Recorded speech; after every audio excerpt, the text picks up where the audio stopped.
This is Sean. Just figured I would make a blog entry with video again, just because I have a lot to cover today and I don't have a lot of time. So I'm just wrapping up my 5th week here at the school, at the language school in Antigua.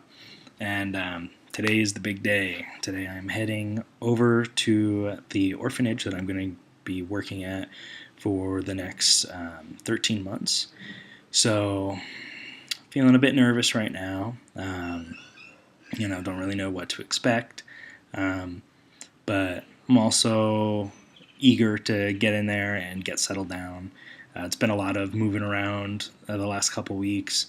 Originally, I was staying with a host family here in Antigua, which I enjoyed a lot, but I ended up making the decision to move over into an apartment at the language school just because I wasn't interacting with a lot of other students when I was at the host family. I was the only person there, and it was a little lonely for me.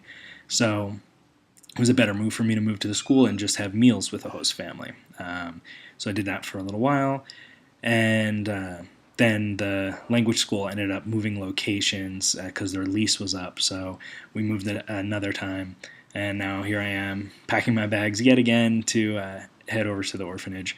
But hopefully I'll be staying there for quite a while, so I'll be able to get settled down somewhere.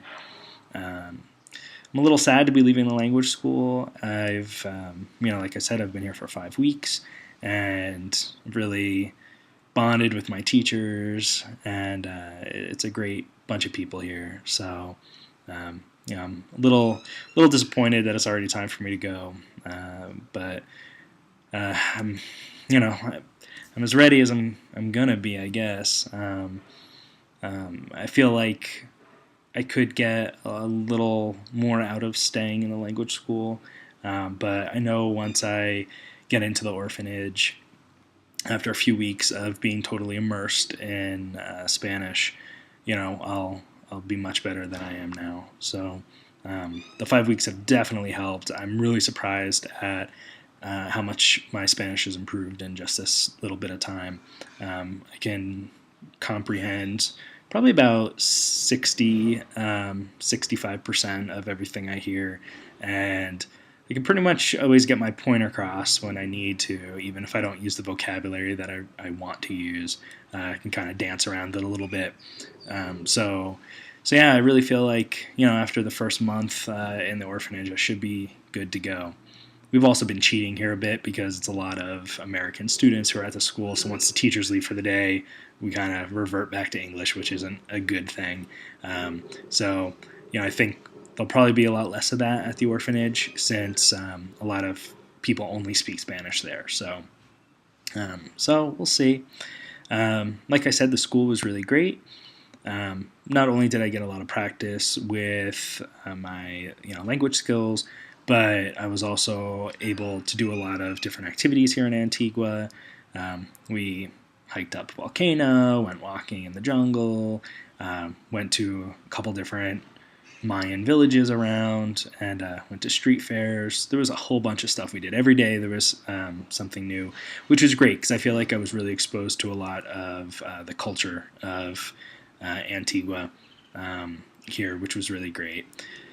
But I'm curious to see what it's going to be like in San Andres, Itzapa, which is where I'm heading to. Antigua is definitely a tourist town. It's very clean, and lots of people on the streets from different countries, lots of tourists here. You can tell that it's set up for tourists. Lots of different little stores selling stuff, and San Andres is much more rural, and I've been there twice so far just to scope it out. I haven't been to the orphanage yet, but I have been to the town that it's in, and you can definitely feel the poverty there a lot more than you can feel it here in Antigua. You still see it here. There's a lot of people who will approach you and ask for money or ask for work. They're really hit hard by the economy here too. So a lot of people are unemployed right now. which is obviously affecting their ability to support their families. So, but yeah, I mean you see that a lot in San Andres too. So I'm kind of interested to see what it's like to live in a town that is not catered to tourists. So, um, but yeah, Antigua is really great. I've talked to some people back in the States who, had mentioned to me that they were thinking about coming to Antigua, but kind of changed their mind because they've been hearing a lot of reports about violence in Guatemala lately. And I have to say, I always felt safe in Antigua. And you use your head. I'm from New York, so I'm used to being able to kind of gauge dangerous situations, and you don't go out at night by yourself. Don't pull out your money in front of everyone. Don't be talking on your cell phone when you're alone. Where people can easily take your stuff from you. So it's just a matter of being smart about it. But I made sure I was always with my friends when we went out. During the day I would walk around alone. I never had any problems. Just at night I would make sure I had a buddy with me, and never ran into issues. There is a lot of problems. There are a lot of problems in Guatemala City. So I would be a little more cautious there. But Antigua, like I said, it's made for tourists. There's cops everywhere. So I mean, I never really felt unsafe here. It's been interesting getting used to the Guatemalan food as well. Um, Originally I was a vegetarian for 11 years before I came here, and um, the people at the orphanage said you probably aren't going to be able to keep up with being a vegetarian here unless you buy your own food all the time. And financially, that just wasn't an option for me. So I did go back to eating meat, and it's been kind of funny because most of the food here is vegetarian. It's real heavy on tortillas and frijoles and rice.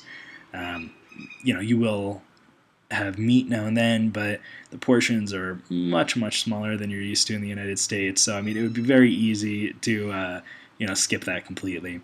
But I'm glad that I was able to, taste the different dishes here.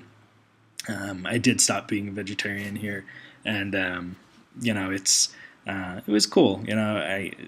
They have a lot of soups. Soups are real common here, so I'd have beef stew a lot, and soup with chicken in it. And everything was really great. I really liked it a lot.